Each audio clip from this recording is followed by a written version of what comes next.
ተወካዮች ምክር ቤት የሶስት ሚኒስትሮችን ሹመት ዛሬ አጸደቀ።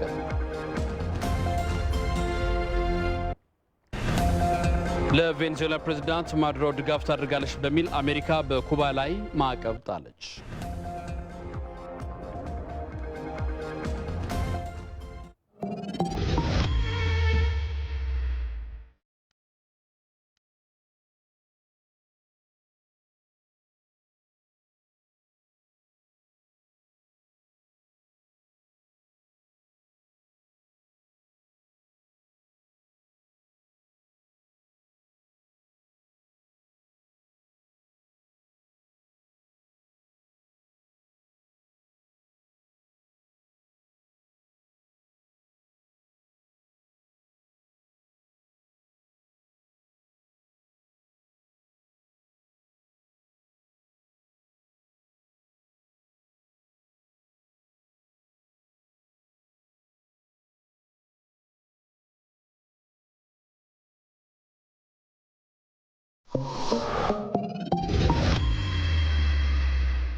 ተናስልኝ በድጋሚ እንደምናምሽታችኋል። 2 ሰዓት ሆኗል። የኢትዮጵያ ቴሌቪዥን ነው። ኢቲቪ 57 እንደቀጠለ ነው። ከዜናዎቹ ጋር አንተነህ ደግፌ ነኝ።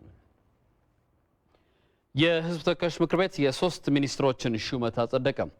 በሹመቱ ዙሪያ ምክር ቤቱ ያደረገውን ውይይት የተከታተለው አዝመራ ሞሴ ተከታዩን ዘገባ አዘጋጅተዋል።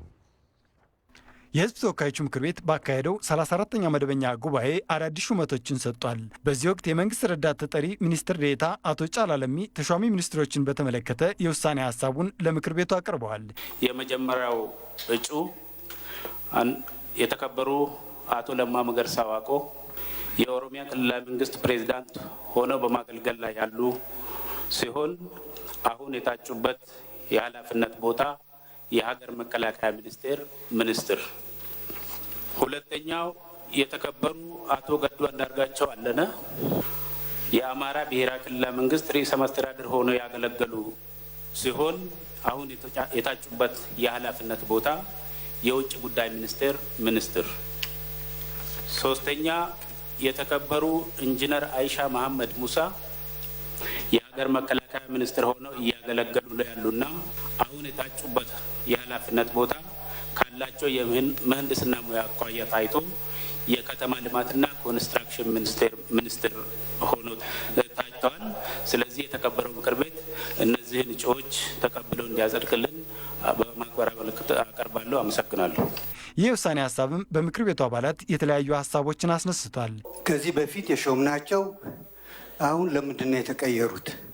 ሁለተኛ የክልል ፕሬዝዳንቶች ናቸው መጥተው ያሉት።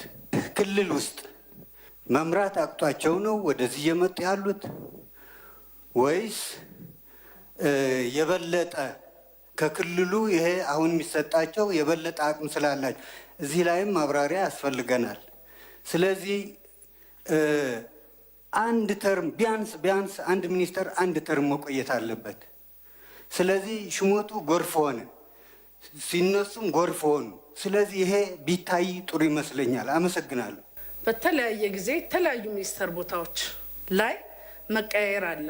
በተለያየ ቦታ የምንቀያየራቸው ከሆነ አንዱን ልምድ ሳይዙ ወደ ሌላው ልምድ የሚሸጋገሩበት ሁኔታ ለስራውም ትልቅ እንቅፋት ይሆናል።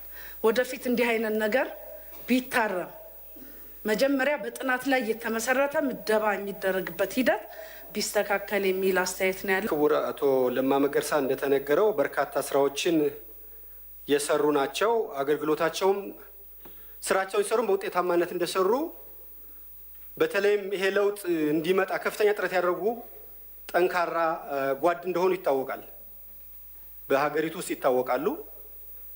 ክቡር አቶ ገዱ አንዳርጋቸውም ይሄ ሀገራዊ ለውጥ እንዲመጣ ከፍተኛ ጥረት ካደረጉት ሰዎች አንዱ ናቸው ብዬ አምናለሁ። ስለዚህ መሾማቸው ትክክል ነው ብዬ አምናለሁ። ኢንጂነር አይሻ በተመለከተም ወደ ሙያቸው ነው የተመለሱ የሚል ሀሳብ አለኝ። አሁን የመንግስት ረዳት ተጠሪ የሆኑት አቶ ጫላ ለሚም በምክር ቤቱ ለተነሱ ሀሳቦች መልስ ሰጥተዋል። ከሹመት የተነሳ ሰው የለም የቦታ መቀያየር ካልሆነ በስተቀር ሌሎቹ አዳዲስ ሹመት የተሰጡ ናቸው። ሁለተኛ የክልል ፕሬዝዳንቶች ስለሆኑ አሁን ወደዚህ የመጡበት ሁኔታ ምንድነው የምለውን ነገር ቀደም ከተከበሩ የምክር ቤት አባላት የተነሳው አስተያየት ነው። የተለየ ችግር ስላለ አይደለም። እነዚህ በክልል ደረጃ ያሳዩትን ጥሩ አቋም በፌዴራል ደረጃም አጠቃላይ አገራዊ አንድነቱን በማጠናከር ሂደት ውስጥ የራሳቸውን ሚና እንዲጫወቱና ጠንካራ አገራዊ አንድነትን ለማምጣት በሚያስችል አግባብ እንዲመራ ፌዴራል መንግስት እነዚህን ሰዎች ማምጣት አስፈላጊ ነው ተብሎ ስለታመነበት በዚህ መልኩ የመጡ ስለሆነ የተከበረው ምክር ቤት ይህንን ግንዛቤ ውስጥ በማስገባት የቀረበውን ሹመት እንዲያጸድቅ ጠይቃለሁኝ። የቀረቡ ሀሳቦችን ግን እንዳለ የምንቀበላቸው መሆኑን ለመግለጽ ነው። አመሰግናለሁ።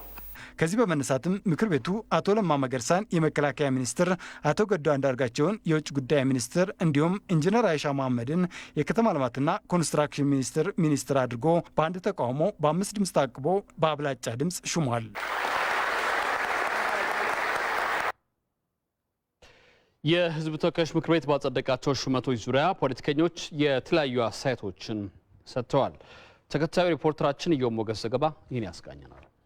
በኢትዮጵያ ከ1.8 ሚሊዮን በላይ ለሚሆኑ ዜጎች የስራ ዕድል የፈጠረውን ዘርፍ የሚመራው የኮንስትራክሽንና የቤቶች ሚኒስቴር፣ የውጭ ጉዳይ ሚኒስቴር እንዲሁም የመከላከያ ሚኒስቴርን ለሚመሩ ሚኒስትሮች የህዝብ እንደራሴዎች ምክር ቤት በ34ኛው መደበኛ ጉባኤው ሹመት ሰጥቷል።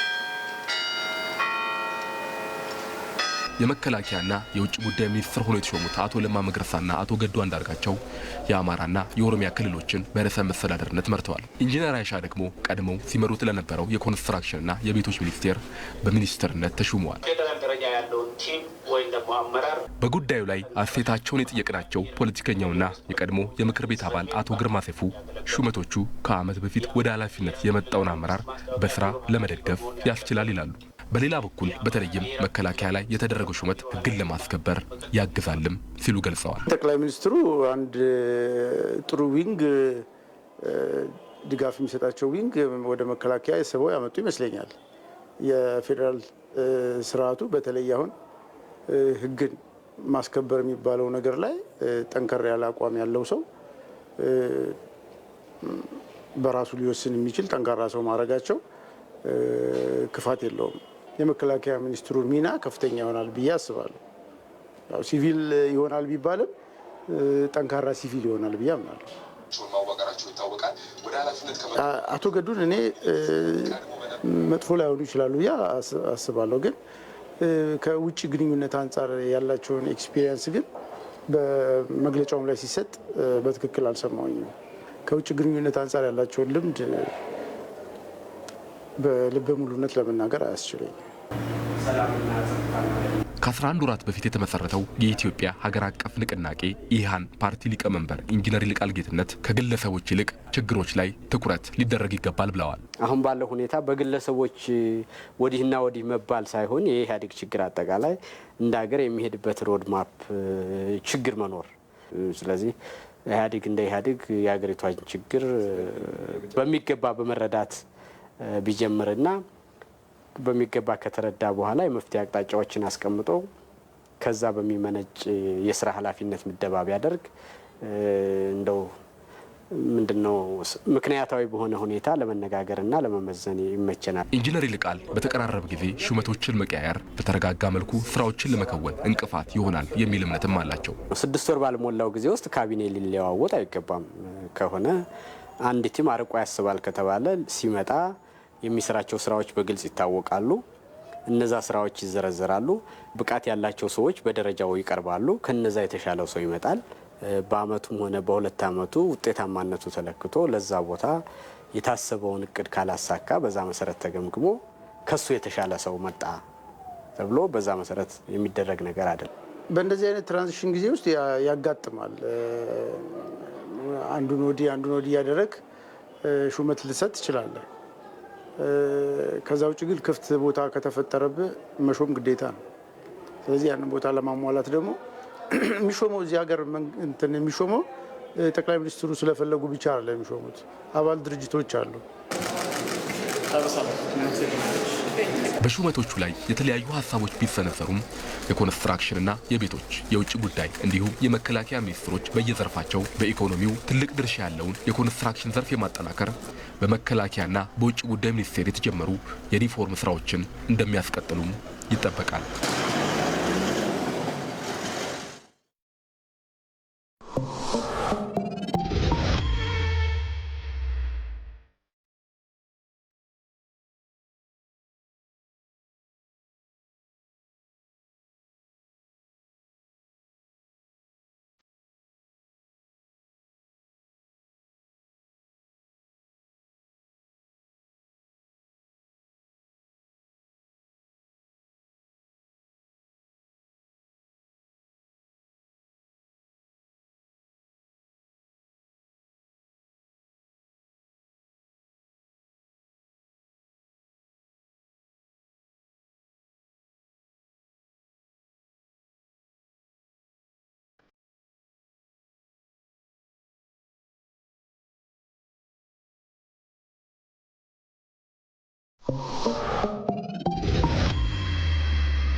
የጨፌ ኦሮሚያ ዛሬ ባካሄደው አስቸኳይ ስብሰባ አቶ ሽመልስ አብዲሳን የኦሮሚያ ክልላዊ መንግስት ምክትል ፕሬዝዳንት አድርጎ ሾመዋል።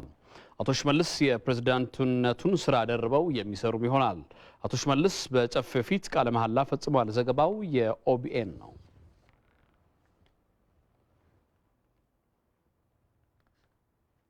በሌላ በኩል አቶ አዲሱ አረጋ የኦሮሞ ዲሞክራቲክ ፓርቲ ኦዲፒ ማዕከላዊ ጽሕፈት ቤት ኃላፊ ሆነው ተሹመዋል።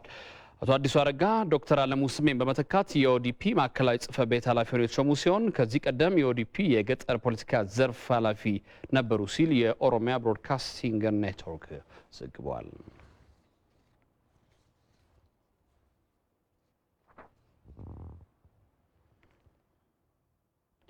የኢፌዴሪ ምክትል ጠቅላይ ሚኒስትር አቶ ደመቀ መኮንን ከኔፓል አቻቸው ጋር ተወያዩ።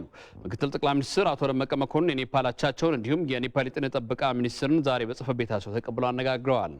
በውይይታቸውም በኢትዮጵያና በኔፓል መካከል በቀጣይ ያለውን የሁለትዮሽ ግንኙነት ለማሳደግ መስማማታቸውን የምክትል ጠቅላይ ሚኒስትር ጽሕፈት ቤት አስታውቀዋል። የአማራና ቅማንት ህዝቦችን አብሮነት ለማጠናከር የተዘጋጀ የእርቀ ሰላም ኮንፈረንስ በምዕራብ ጎንደር ገንዳ ውሃ ከተማ አስተዳደር ተካሄደ። በኮንፈረንሱ ላይ የአማራ ክልል ርዕሰ መስተዳድር ዶክተር አምባቸው መኮንን እንዲሁም የዞንና የወረዳ ከፍተኛ ስራ ኃላፊዎች፣ የሃይማኖት አባቶችና የሀገር ሽማግሌዎች ተሳታፊ ሆነዋል። በህዝቦች መካከል ግጭት ለመፍጠር የሚፈልጉ ኃይሎች ክፍተት ባለመስጠት የመቻቻልና የአብሮነት ሴቶችን አጠናክሮ መቀጠል እንደሚገባ በኮንፈረንሱ ላይ ተገልጿል። በኮንፈረንሱ ላይ የተሳተፉ የምዕራብ ጎንደር ነዋሪዎች በሰጡት አስተያየትም በአካባቢው ተፈጥሮ የነበረውን ችግር በመቅረፍ ወደ ቀድሞው ሰላም መመለስ ያስፈልጋል ማለታቸውን የዘገበው የአማራ ብዙሃን መገናኛ ድርጅት ነው።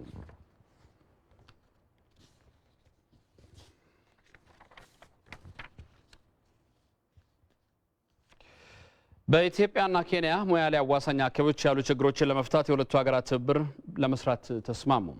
ለሁለት ቀን በአዲስ አበባ ሲካሄድ የነበረው የሰላም ግንባታ መድረክ ላይ ነው እቅድ በማውጣት የተስማሙት።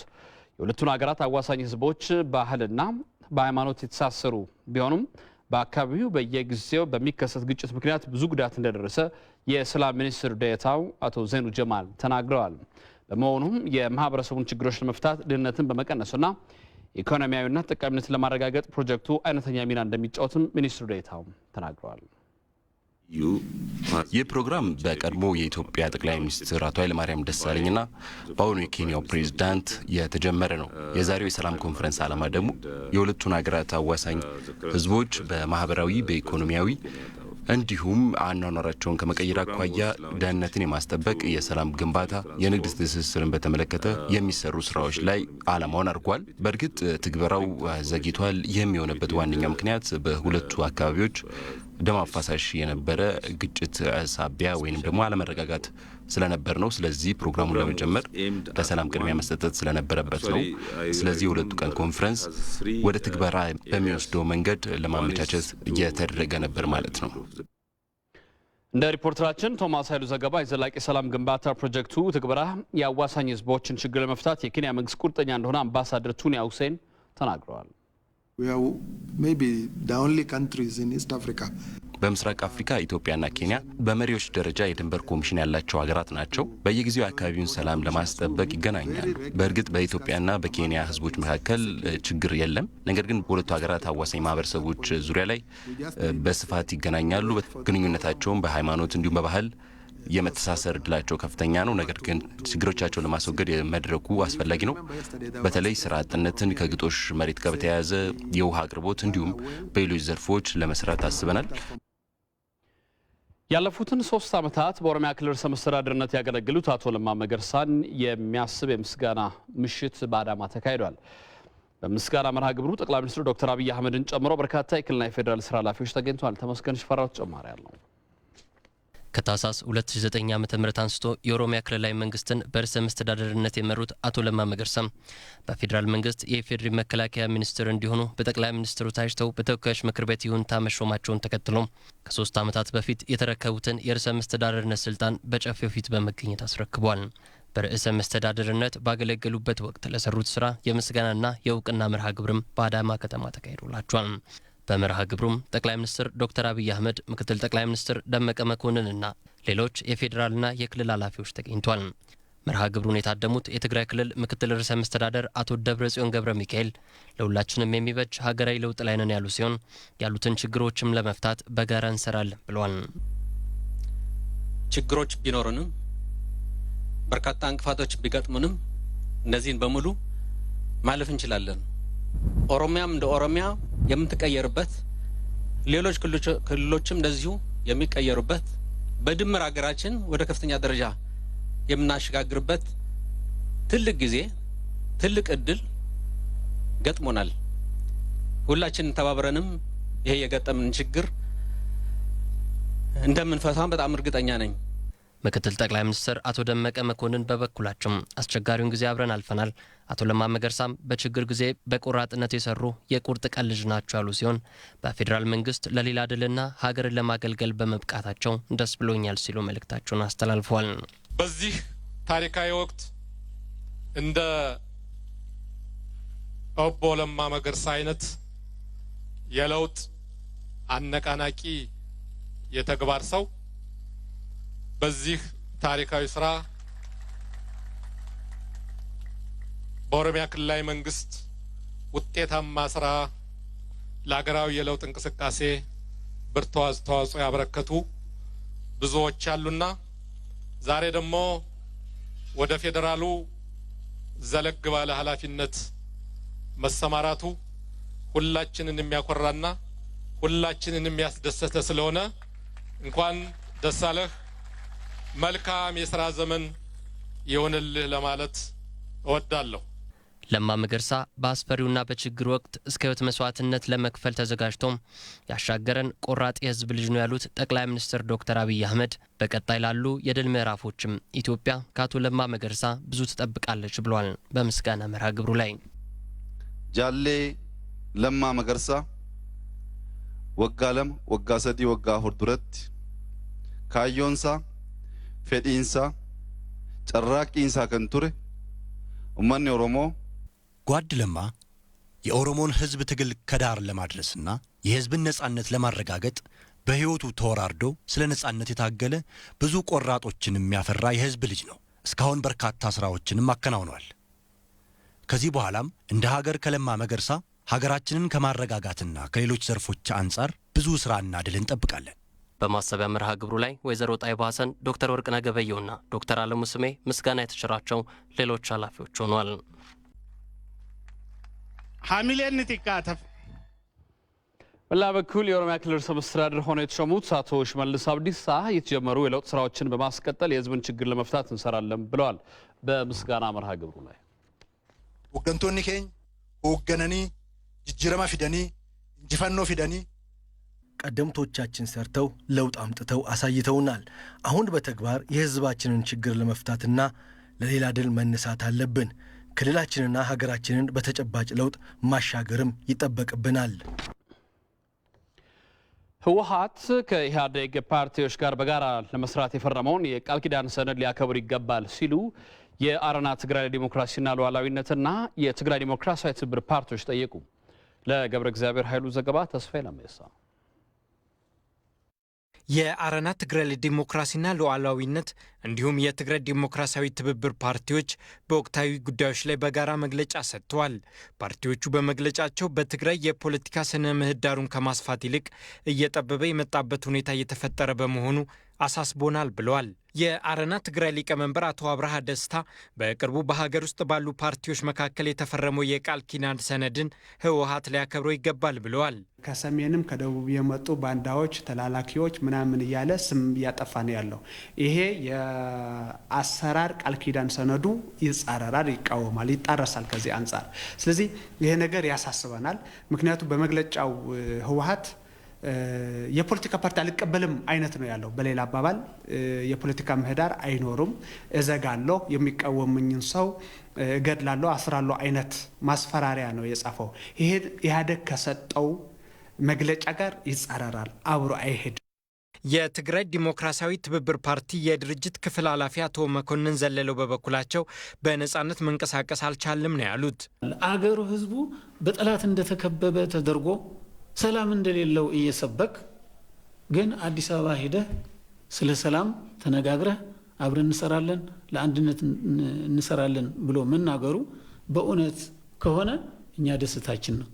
ሚያዝያ 6 ቀን 2011 በሀገር አቀፍ ደረጃ በተካሄደው የጽዳት ዘመቻ በኩያ ከተማ አካባቢያቸውን በማጽዳት ላይ የነበሩ የድርጅታችን አባላቶች ባልታወቀ ምክንያት ታስረው አሁን የት እንደደረሰው አልታወቀም። ስለሆነም የአባላቶቻችን ደህንነት ያሳስበናል ሲሉ የአረና ትግራይ ሊቀመንበር አቶ አብርሃ ደስታ ተናግረዋል። ከ40 በላይ ከ40 እስከ 50 የሚሆኑ ወጣቶች ታስረዋል። የኛ አባላትም አሉ፣ የኛ ደጋፊዎችም አሉ። የህዝብ ተወካዮች እዛ የህዝብ ብሶት ለመንግስት እንዲያቀርቡ የህዝብ ጥያቄ እንዲያቀርቡ የተመረጡ የኮሚቴ የእንደርታ ህዝብ ኮሚቴ ብሎ የመረጣቸው ሰዎችም እዛ ታስረዋል። ስለዚህ የሚቃወሙ ሰዎች ከታሰሩ ከተሰደቡ፣ ፓርቲዎች ባንዳ ተብለው ከተሰደቡ ይሄ ኢህአዴግ ከፈረመው ጋር አብሮ አይሄድም። የመቀለ ከተማ የጸጥታ አስተዳደር ምክትል ኃላፊ አቶ የማን አረጋዊ በሰጡት ምላሽ በወቅቱ የኩያ ከተማ ሰላምን ለማደፍረስ ሲንቀሳቀሱ የተገኙ ከ10 የማይበልጡ ሰዎች በቁጥጥር ስር ውለው ጉዳያቸው በፍርድ ቤት መታየት ጀምረዋል ብለዋል። አነ ናይ ዓረና ናይ ካሊን ዝፈልጦን ታሽሙ የብለይ ተናእሰ ግን ኣብቲ ከባቢ ተወሰነ ጸረ ሰላም ኃይሌ እኔ የአረና ይሁን የሌላ ድርጅት አባላት መሆናቸውን የማውቀው ጉዳይ የለም። በወቅቱ ህብረተሰቡ ሰላሙና ደህንነቱ ተጠብቆ እያለ የህዝቡን ሰላምና ደህንነት ለማደፍረስ ሰልፍ በማስመሰል በአካባቢው የጸረ ሰላም ኃይል የሚመስል ግርግርና ሁከት ተፈጥሯል። በዚህ የተነሳ የጸጥታ መደፍረስ የፈጠሩ ሰዎች ካለምንም ችግር በሰላማዊ መንገድ ስርዓት እንዲይዙ ተደርጎ በቁጥጥር ስር ውለዋል። የፌዴራል ከፍተኛ ፍርድ ቤት 10ኛ ወንጀል ችሎት የመንግስት ግዢ ንብረት አስተዳደርና ማስወገድ አገልግሎት ዋና ዳይሬክተር ይገዙ ዳባና 2 የግዢ ኃላፊዎች ያቀረቡትን የዋስትና ጥያቄ ውድቅ አደረገ። ተጠርጣሪዎቹ አቶ ይገዙ ዳባና በግዢ ንብረት አስተዳደርና ማስወገድ አገልግሎት የግዢ ዳይሬክተር ሰለሞን በትሬና የግዢ ንብረት አስተዳደር ኤጀንሲ ምክትል ዋና ዳይሬክተር ጆንሴ ገዳፋ ናቸው። ተጠርጣሪዎቹ በግል ጠበቆቻቸው ፖሊስ የጠየቀባቸውን 14 ቀን የምርመራ ጊዜ ተገቢነት የለውም በማለት ሰፊ ክርክር አካሂደዋል። የምርመራ ፖሊስና የጠበቆችን ክርክር የመረመረው ችሎቱ የጠየቀው 14 ቀን ምክንያታዊ ነው በማለት የፈቀደ ሲሆን የተጠርጣሪዎችን የዋስትና ጥያቄም ውድቅ አድርገዋል። ፍርድ ቤቱ ተጠርጣሪዎች ላይ እየተካሄደ ያለውን የምርመራ መዝገብ መርምሮ ሂደቱ በሕጉ መሰረት እየተካሄደ መሆኑን አረጋግጧል። በዚህም መሰረት የምርመራ ውጤቱን ለመጠባበቅ ለሚያዝያ 24 2011 ተለዋጭ ቀጠሮ ይዘዋል። ዘገባው የባልደረባችን ጥላውን ካሳ ነው። ዜና እረፍት። በኢትዮጵያ ብሮድካስቲንግ ኮርፖሬሽን ኤፍኤም አዲስ 97.1 በጋዜጠኝነት ሲሰራ የነበረው አቤል አለሙ በድንገት ከዚህ ዓለም በሞት ተለይቷል። የቀብር ስነ ስርዓቱም በፈረንሳይ ጉራራ ቅዱስ ጊዮርጊስ ቤተክርስቲያን ከቀኑ 9 ሰዓት ላይ ዛሬ ተፈጽሟል። አህመድ ረማን ጀማል ተጨማሪ አላት። በኢትዮጵያ ብሮድካስቲንግ ኮርፖሬሽን በኤፍኤም አዲስ 97.1 ሬዲዮ በሚያቀርባቸው በሳል ዝግጅቶችና የቀጥታ ስርጭት ውይይቶች በአጭር ጊዜ ውስጥ ተወዳጅነትን ያገኘ ጋዜጠኛ ነበር አቤል አለሙ። አቤል እንደወትሮ ሁሉ የዕለት ስራውን ሲከውን ውሎ በሰላም ወደ ቤቱ ቢያመራም ጎኑን ለማሳረፍ ከተኛበት አልጋ ዳግመኛ ላይነሳ በሞት ተቀደመ። ጋዜጠኛ አቤል አለሙ ከእናቱ ከወይዘሮ የኔነሽ አለሙና ከአባቱ አቶ ዘውዱ በየነ በ1978 በአዲስ አበባ ልዩ ስሙ ጃን ሜዳ ተብሎ በሚጠራው አካባቢ ተወለደ። የሁለተኛ ደረጃ ትምህርቱን በዳግማዊ ምኒልክና በየካቲት 12 ትምህርት ቤቶች ተከታትሏል። የከፍተኛ ትምህርቱን ደግሞ በአዲስ አበባ ዩኒቨርሲቲ በኢትዮጵያ ቋንቋዎችና ስነ ጽሁፍ የመጀመሪያ ዲግሪውን፣ በደቡብ ኮሪያ ከሚገኘው ሃንኮክ ዩኒቨርሲቲ ደግሞ በዓለም አቀፍ ልማት መስክ የሁለተኛ ዲግሪውን አግኝቷል። ጋዜጠኛ አቤል አለሙ በአዲስ አበባ ዩኒቨርሲቲ ባህል ማዕከል በተለያዩ የስነ ጽሁፍ ዝግጅቶች የጥበብ ስራዎችን በማቅረብም ይታወቃል። በተለይም በአነባበብ ለዛው የማይረሳ ተሳትፎ ያደረገ ወጣት ነው። ሞረሽ የተሰኘ ቅጽል ስሙን የሚያገኘው ከራሱ አጭር ተረክ በዚሁ ግቢ ነው። አቤል አለሙ በተወለደ በ33 ዓመቱ በሞት ተለይቷል። የቀብር ስነ ስርዓቱም በፈረንሳይ ጉራራ ቅዱስ ጊዮርጊስ ቤተክርስቲያን ተፈጽሟል። የኢትዮጵያ ብሮድካስቲንግ ኮርፖሬሽንም ለአድናቂዎቹ ለወዳጅ ዘመዶቹና ለቤተሰቦቹ መጽናናትን ከልብ ይመኛል። ወደ ውጭ ዜና አልፋለሁ። የቬኔዙዌላ ፕሬዝዳንት